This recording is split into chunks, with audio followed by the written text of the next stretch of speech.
Good morning, good morning, good morning. If I can get a sound check out there on both platforms, that would be super duper. Good morning, everybody. Let me get this banner turned off here. It's definitely 9-ish by now. That's not even the, what am I doing? I'm pushing the wrong buttons. One guy doing 5 people's jobs. You gotta love it. Okay, so hopefully you guys had a great Tuesday. Today's obviously hump day. And wait a minute, what is going on over here? There's no way that's been delivered already. Got some packages coming. It says it's delivered. It's sitting downstairs right now. I guess I'll go get it. Shit. Give me 1 minute, guys.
Turn that junk off.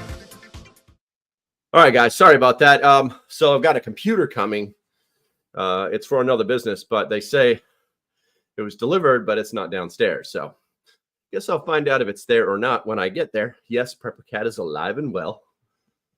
Oh, she's such a good girl. She's such a good girl. Okay. She doesn't want to be here, so later. Okay, so let me catch my breath from that. What is going on? Sorry. Interesting. I guess I'll find out my fate shortly. Let's see. Let's check the chat here. I don't think anybody said anything. So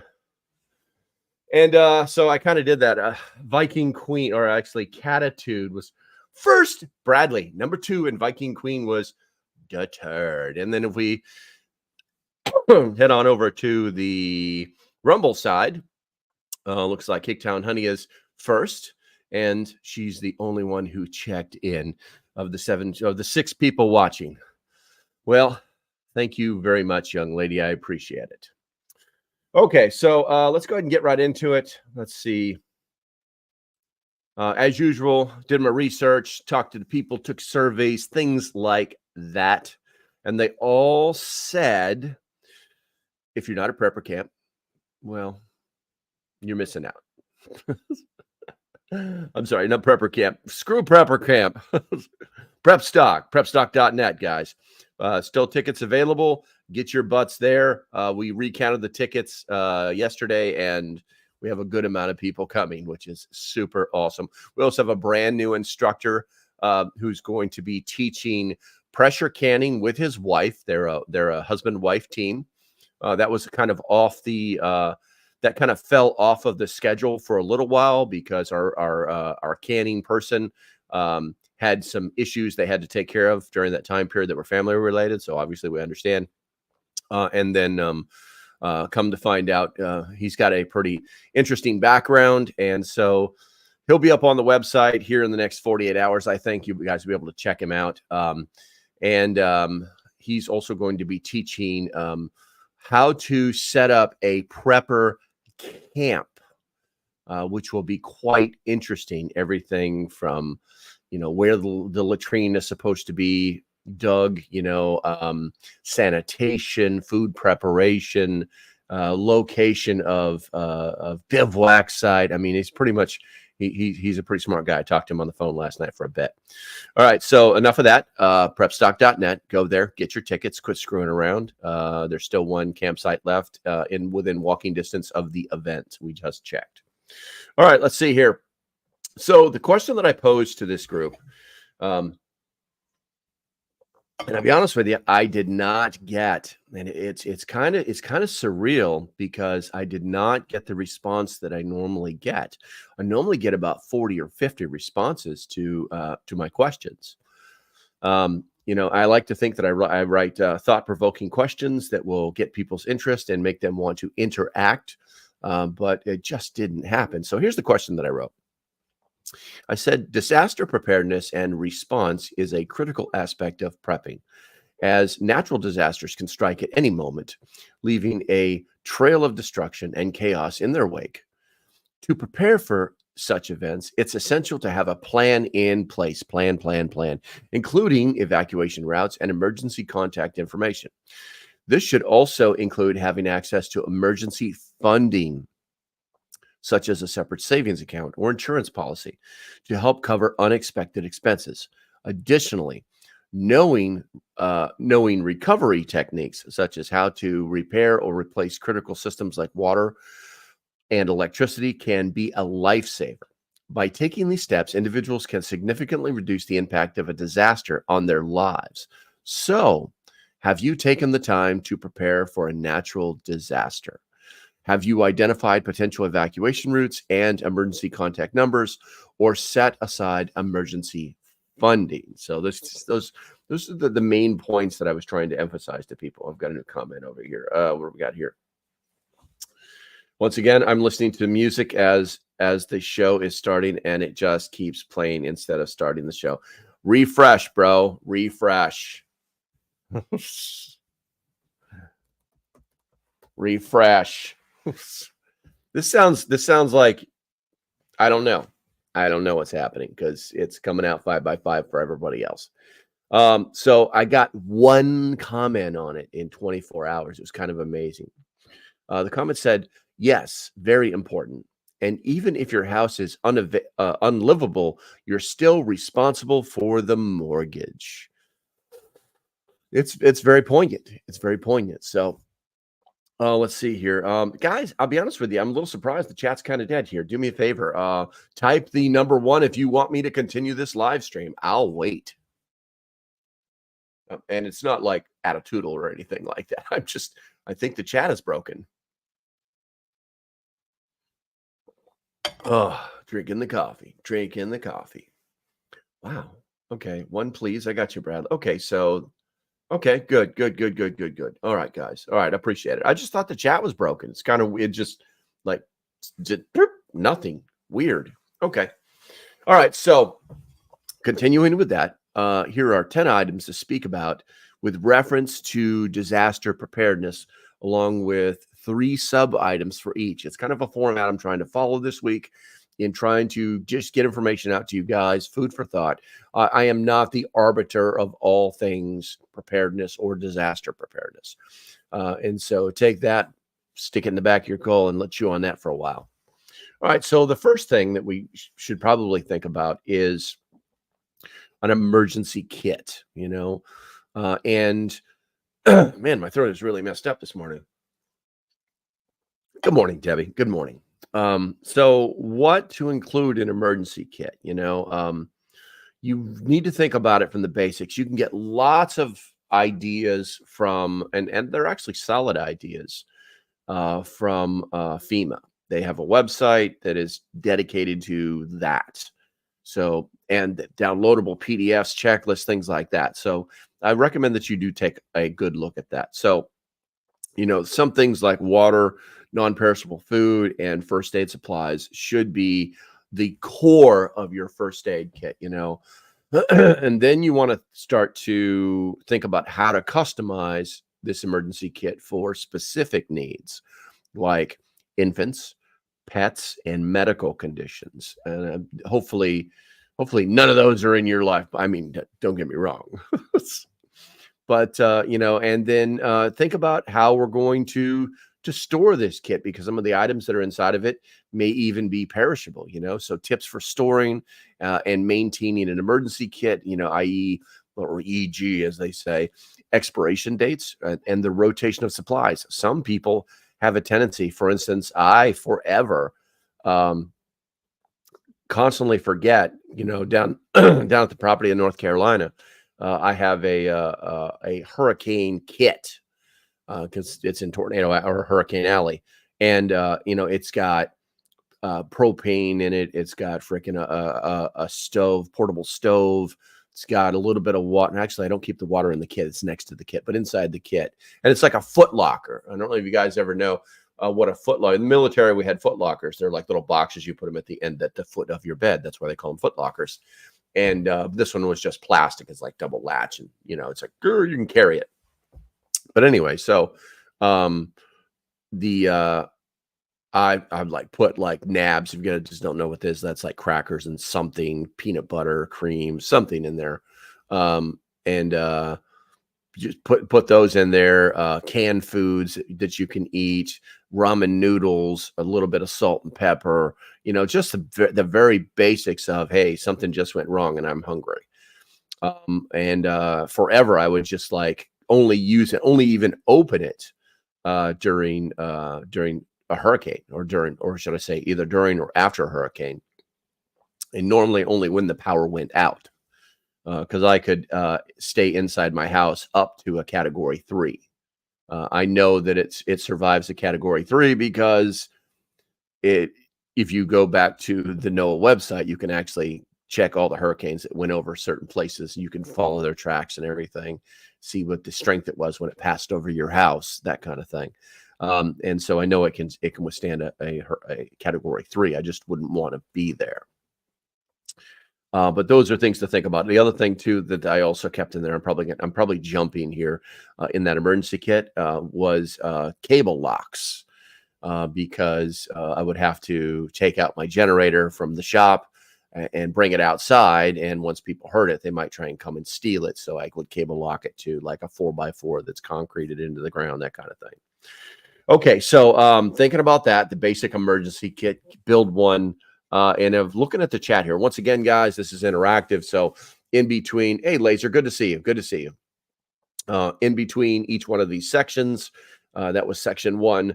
Do me a favor, guys, make your comments, and then during the covering of the section, and I will read the comments, and we'll talk about them in between each section. So let's see here. Let's see. Bradley says, I'm going to guess never thought about looking into FEMA. Yes, guys, the FEMA website is loaded with all sorts of preparation information. We actually have FEMA. They're like an unknowing sponsor for Prep Stock. You know what? Hold on 1 second, guys. I'm going to show you what we have for people. Hold on.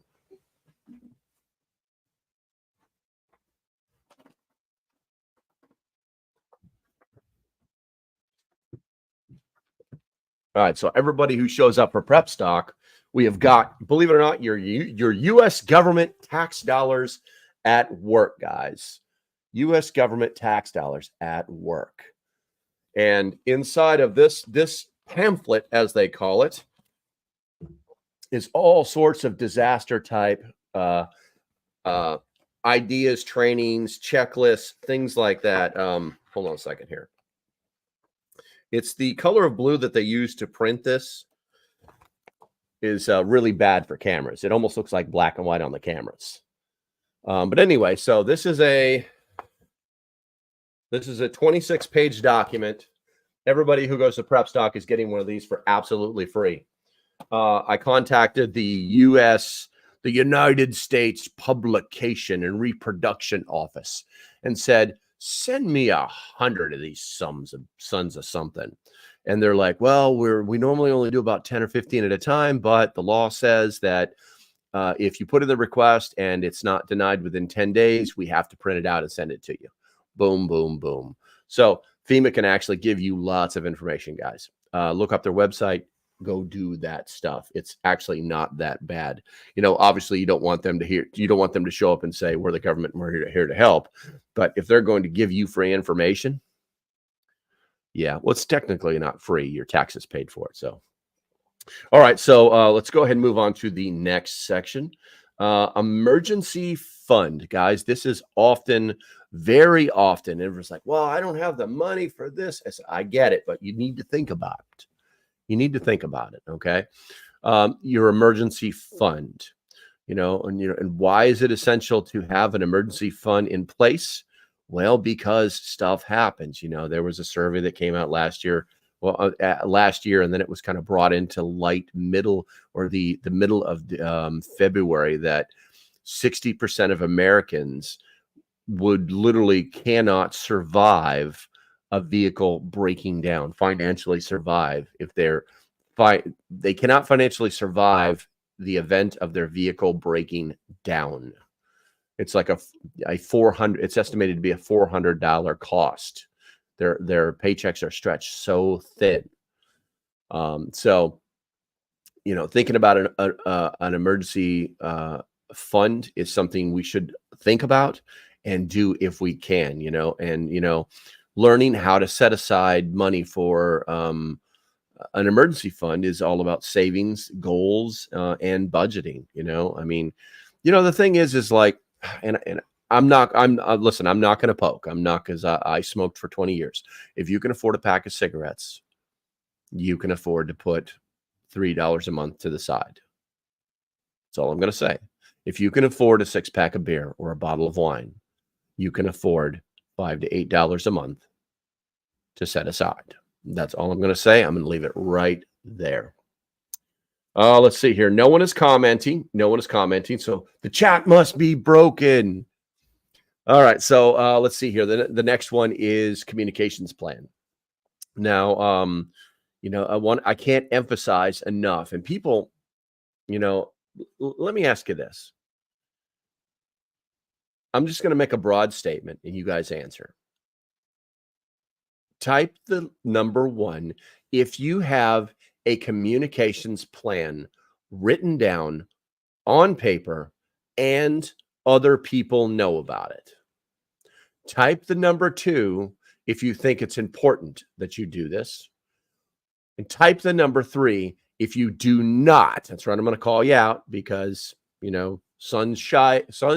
sunlight cleans all. Sorry, parking trailers, and it's a stick shift. Gotcha, Bradley. I'm not too worried about you, bro. Go ahead and do that. 2, because I have an idea, but family thinks I'm silly. That doesn't mean anything, Bradley. You still put it on paper. You put it on. You get some magnets and you stick it to the refrigerator. And one day they'll figure it out. One day, hopefully they never figure it. Hopefully they never have to do it. But it's in the simplest form, a phone list, names and phone numbers, put on your, it's stuck to your refrigerator. And someone's phone's going to stop working and they'll want to use someone else's phone. And then they'll know, oh, wait, that list is over there. And then maybe the spark will ignite. It'll ignite. I'm seeing a lot of 2s and 3s, guys. Matter of fact, I don't think I see a single. Oh, Hicktown Honey. Boom. That's my girl right there. She has a plan. I love it. See, it's not difficult. It's really not difficult. It's all about time management, sitting down. You know what you need to do. You just need to do it. Some would say that you need to know how to create a plan. It's, choosing different communication methods or possibly even designating meeting points. It's like, what happens when these stop working, guys? What happens when these stop working? Because if these stop working, there's a good chance that all of these computers, they stop working too. But it's not locked in. But when these stop working, how do you communicate with your loved ones? What is your plan? Woo! Beecher says, I have a list of every number in my phone. Okay, you got to name the phone book. Huh, that's funny. Who's got a phone book, man?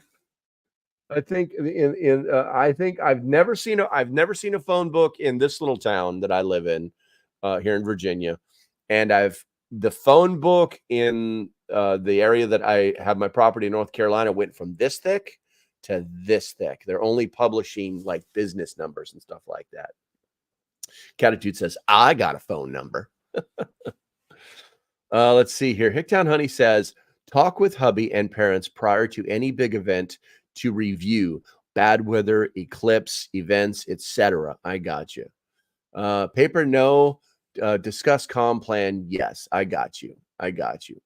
I have a set amount, withdraw each month into savings. Okay, so Hicktown Honey is like, she's knocking it out of the park, man.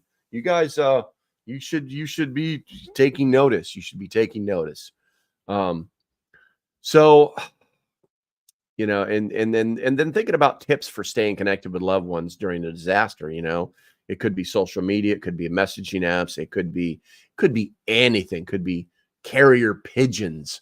But thinking about those kind of things, I would definitely have something. Put something on paper, guys. Put something on paper. The simplest thing: a phone list, refrigerator, magnets. Done. Come on, guys. Come on. Bradley says, all the family knows that they are to report to our home so that we can all get on same page and make decisions in future, but no calm plan. But see, that's just it. That's half of the calm plan, okay? That's half of it. You got half of it done, bro.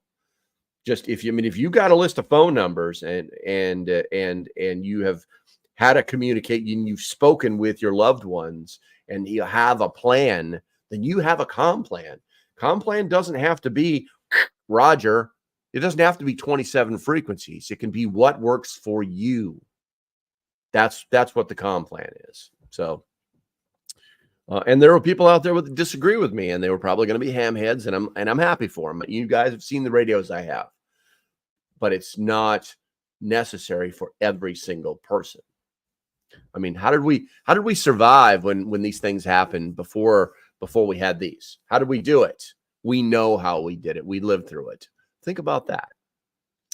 All right, let's see here. We're going to go ahead and move on to number 4, and we're going to talk about home inventory. Okay. Home inventory. So let's talk about why it's important to keep a home inventory, how to create your inventory, you know, e.g., photos, videos, written descriptions, and maybe a few tips for updating and maintaining a home inventory. Now, home inventories are useless unless you have multiple copies of them and you have at least one packet that is like your go, like the house is burning down and you can only take one thing and your family. And that should be that one thing. It shouldn't be your G-Lock. It shouldn't be your Freedom Seed launcher. It shouldn't be your family albums. It shouldn't be that. It should be this dossier: life insurance, birth certificate, social security cards, copies of your driver's license. It should be all of those things because, you know, when the fire comes, you're not going to be at the front door going, oh, I grabbed my wallet, I'm going to grab my keys, I'm going to grab my phone, and I need my sunglasses. That's not what you're going to do, because fire will engulf a house in seconds, if not minutes. So you only have so much time to get your family out, and you just need to have everything consolidated, this home inventory. And we're going to talk about personal documents as well here in a second. In one spot, consolidated, easy to grab, possibly fireproof, and boom, you're out of the house, butt naked, but with everything you need to take the next step to secure your family, you know, your property, your rights, things like that. Let's see here. We live in a small, Bradley says, we live in a small community and take care of our own. I got you. That was in reference to the last one. So When we talk about the home inventory, okay, so there's really, it doesn't stop you for a second to grab this device, okay? You know that you can make videos with this, right? You know, you can take pictures with it and just walk through your house, making a video, taking a picture, walk through your house, go to your garage, take a picture of your cars and all your tools and everything hanging on the walls. Because when insurance time comes, you have to be able to prove that's what was in the fire. It's pretty simple, guys. You need to do this. You know, we talk all the time about, SHTF and the end of the world and survivalist mentality and things like that. But we don't stop to think about the things that are really happening in the real world. And, maybe you live in a place where hurricanes don't rip things and you don't get tornadoes, or, you don't get like snow crushing, the weight of crushing snow on houses, or, maybe icebergs don't hit your, you know what I'm saying? Maybe you live in one of those places where everything is perfect, but fire is everywhere. Fire destroys everything. And, it's just smart to have these things. So, and it's simple too. It's so simple to do. So, let's see here. Catitude says, grab the house deed because you're going to need your money to rebuild. Absolutely. It should be. I have a case that I keep near my bed and I just grab it. If something went wrong, I just grab it. And then, in my other hand, I'm grabbing the girlfriend and dragging her out of bed, and grabbing the boy and opening the doors and windows for the cats to leap out. And then I'm gone. I don't know if I'm opening doors and windows, but the cats are going to be a second thought. They'll figure it out. If not, everything has a price. Everything has value. Bradley says, been trying to figure out what all I can put in a security box at the bank. So if fire comes at home, those things are in a safe. Yes. What a security box. What somebody put in the chat the name of that. There's an actual name for that security box at the bank. I'm trying to remember. I used to have one in North Carolina, but I don't now because I don't really do any business with that bank anymore. Security box? There's a name for it. I'm trying to remember what it is. Somebody put it in the chat so we all know. Somebody knows. Safe deposit box. Catitude. Catitude and Hicktown Honey, you guys are always on the ball. Oh, what do you want? What do you want? Are you coming to see us? Come here. Come here. Don't be stupid. Don't be stupid. All right, guys. This is the one that always tears me up. This is Worm. This is Worm. He's trying to figure it out right now. He doesn't know what to do. He wants to look around. He's a good cat, but he is wildly. He's wild. He's a little wild. All right. You want to walk up there? Nope. Danny's gone. He's got a foot fetish. He's got a foot fetish. I got you. I got you, Catitude. We caught on. We caught on. All right. So with all that said, let's go ahead and let's look at number 5. Personal documents. We kind of alluded to this, and they kind of mix together, but I think it's important to differentiate between what you have in your home. Okay, because when we're talking about disaster preparedness, we're not talking about how we're going to sleep in a tent in the backyard. There's a reason for all that happening. We have to think about everything that's inside of our homes. Okay, so moving on to personal documents. The importance of having personal documents organized and easily accessible is very paramount. Like I said, that whole, if we're going with the safety deposit box, or if we're just going to have a go bag, satchel, something together, that we can walk out of the house with no problem.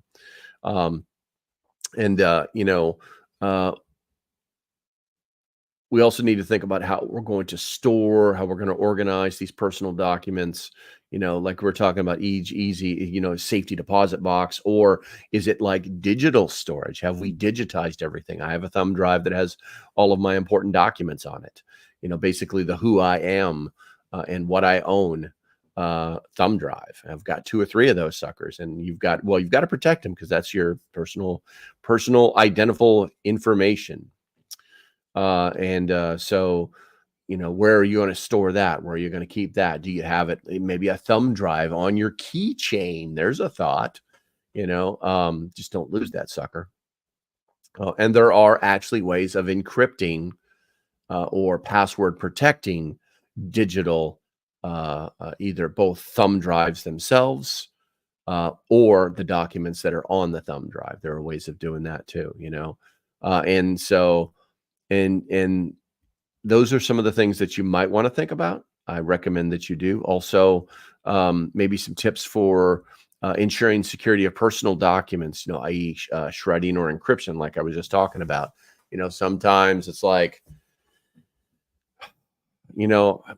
I'm not sure why that came up. That was kind of weird. But anyway, all right. So I think it's time to, you know what? Wait, hold on. We've got Catitude says the fireboxes at home do not work unless it is high temp resistant. I was a inventory specialist for an adjusting company. I got you, Catitude. Yeah.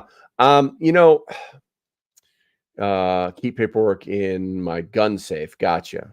Ugh. Oh, well, that's good. That's good. That's not going to help you during a fire, I don't think. But like Catitude was saying, sometimes these supposed fireproof or most of them actually say fire resistant. They don't say fireproof. Safes or document boxes, they cannot withstand the high temperatures, and literally all they do is just cook all the paperwork that's inside of it. Kind of like making char cloth. Yeah, it's better just to have it in another place, or at maybe your best friend's house, or the trunk of your car, or just having these multiple locations where you can have things is probably a good thing.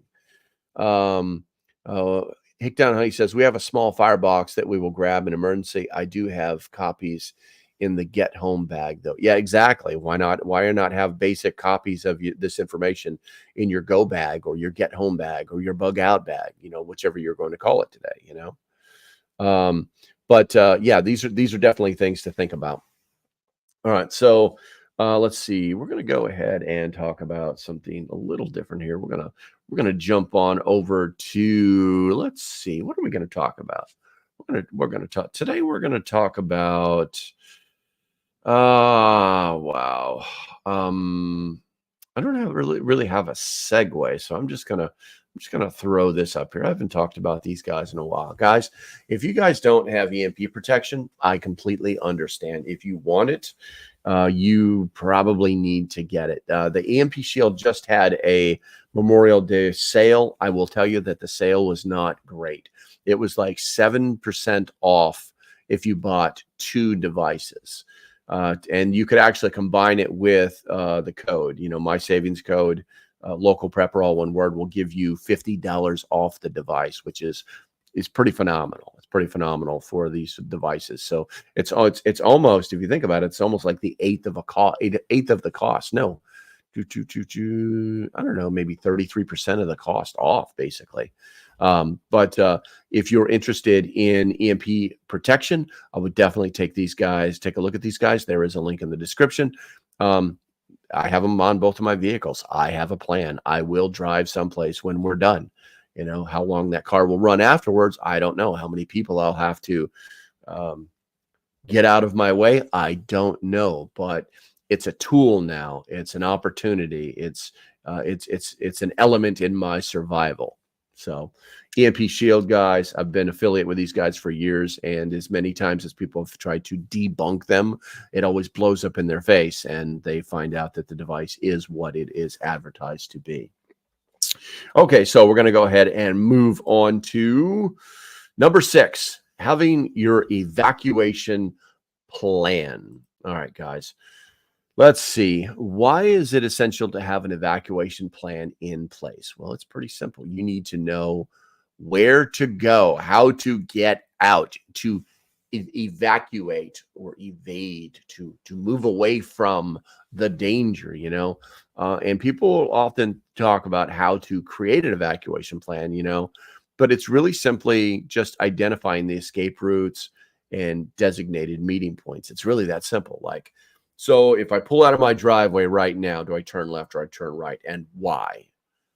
That's what it really comes down to. And at the end of that road, or where I'm trying to get away from this, whatever's happened, where are we going to meet? If this event was so big that it's affecting more than just my city block, where will we meet? Because there's going to be problems with use, because there's strength in numbers. Family need to come together. And where would we meet? We're going to meet at the local Wendy's, or we're going to meet on the corner of 5th and Main. We're going to meet at the church at the end of 4th Street. They have a big parking lot, So just knowing where you're going to go and why, the things you're trying to avoid, in that evacuation plan, or maybe it's for speed to get there the fastest, then you should definitely have that. But evacuation plan is basically nothing more than those two components: escape routes and designated meeting points. And I think that everybody should have those things. Billy King, well, hello, young man. How are you today? All right, let's see here. Number 7, shelter options. Now, this is what people often think about when we talk about disaster preparedness. I think there's importance to be thought about of having shelter options in place. It's like, so, does the whole family go down to Walmart and buy green tents? I don't know. Is there a bug out location where everybody can go to if something goes wrong? I don't know. It's going to be different for everybody. Is your plan to live under a tarp in your backyard while they rebuild your house? I don't know, but you should definitely have shelter options in place so that you are not guessing. The other thing to think about too is identifying potential shelter options, like hotels, friends' houses, families' houses, things like that. If something goes wrong, where will I go? Where will I take my family? And then we also need to think about, things for preparing for shelter options itself, that, the basic core things, actually packing those essentials. If your plan is to live under a tarp while they rebuild your house, well, then you need to have a tarp. You also need to think about contacting emergency services. There may be shelters available for you to go to. For instance, if a hurricane is coming and you're not happy about living in your trailer, and there's nothing wrong with that. I lived in trailers for years. I don't mind trailers. But that there's a category 3 coming down your driveway, and you probably need to go find a shelter. Where are they located? When do they open? When do they close? Do they take pets? Things like that. Will they provide food? You should bring your own. You should be doing that when you start to think about shelter options. Let's see here. Billy King says, last week we built out our van to Class B. Wow. Okay. So you turned a van into a Class B vehicle. That's pretty awesome. I wouldn't tell anybody that. I would just be, I don't know, maybe you did it for insurance purposes or something like that. But yeah, that's pretty awesome. Yeah, I'm actually a follower of the van life. I really do. There's something about me in my core that's like, let's go live in a van. I'm not joking. Let's see here. Sal, I don't recognize you. Good morning and welcome to the stream. Make sure you guys that are watching for the first time, hit that subscribe button. And oh, by the way, I haven't checked yet, but how about that thumbs up button? It really does help draw people in here, and it does help out the stream, and it only takes a second, and it's free. Let's see here. Okay, let's go ahead with water purification. So, it's, that's water purification. It falls under the golden rules of 3, right? So we need to make sure that we focus on whatever we're doing for this disaster preparedness, the importance of having access to clean drinking water during a disaster, during or after a disaster. It's mostly after, though.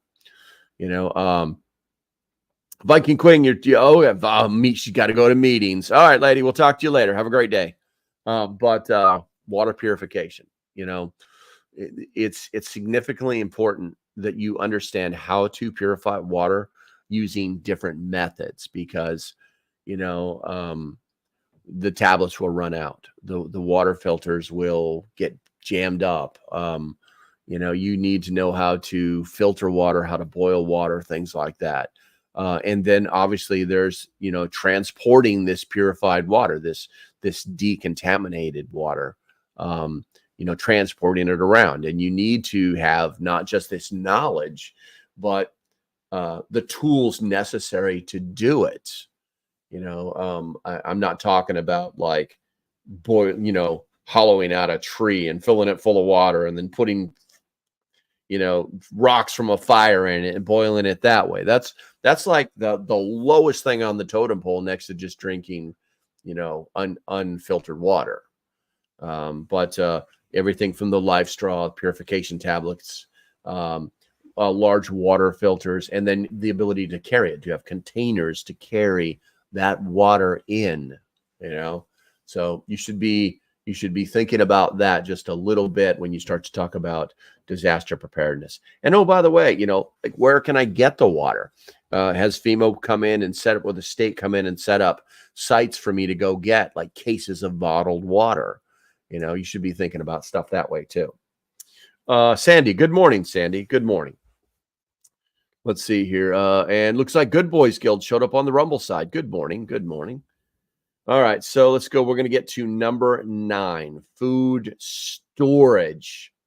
When we talk about food storage, we're really talking about having food on hand, and the importance of having food, a food supply, in place, not we need to go to the store. Oh, the hurricane's coming. Let's go buy all the milk and bread in town. We all know these people.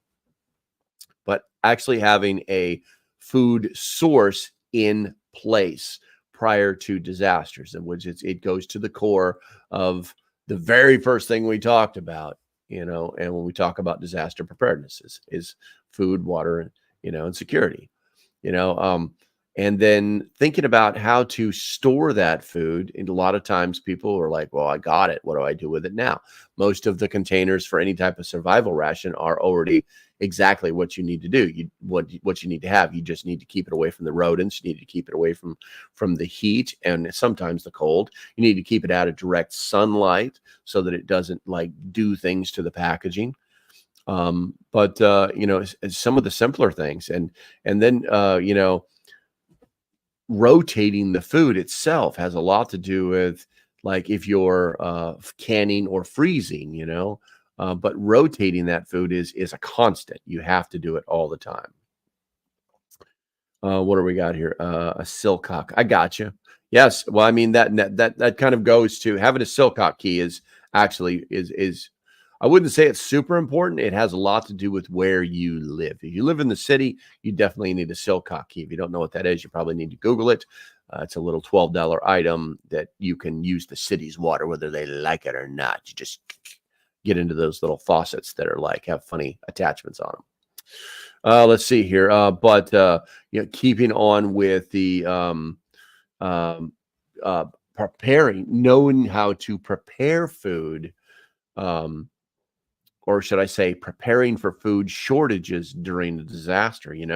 If a Category 4 hurricane rolls through town and destroys the local Walmart, I mean, we got a food line, but how long is that going to have food in it? This goes back to the original point of having your own food supply, storing it correctly, rotating it out like a pantry. So food storage is extremely, in my opinion, it's number 2. Number 1 is always water, but number 2, water, food, security. Those are my 3 pillars for preparedness success. All right, let's see here.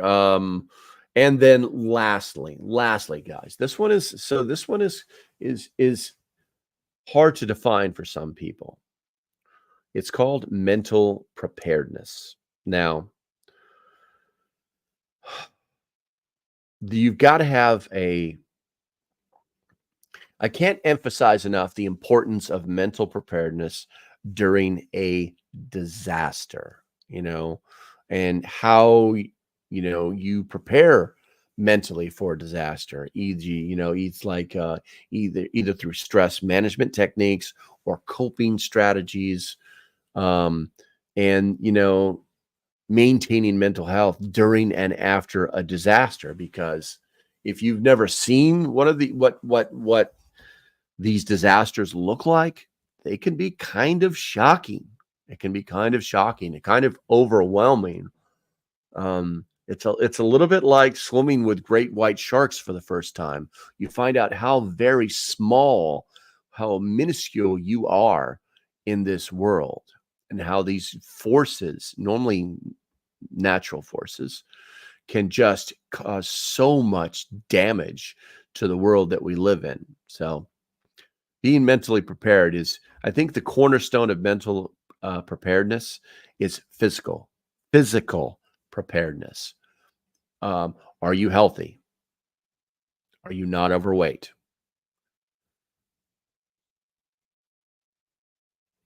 I've lost my train of thought. Are you prepared? I'm looking for a word. Are you physically prepared? Do you have your food? Do you have your water? Do you have your security? Do you have a plan? Because when disaster strikes, the only people that will truly succeed, that will get through it, are the people who are prepared. And let me leave you with this. Whenever something goes bad, like we got tornadoes running through, the nation right now.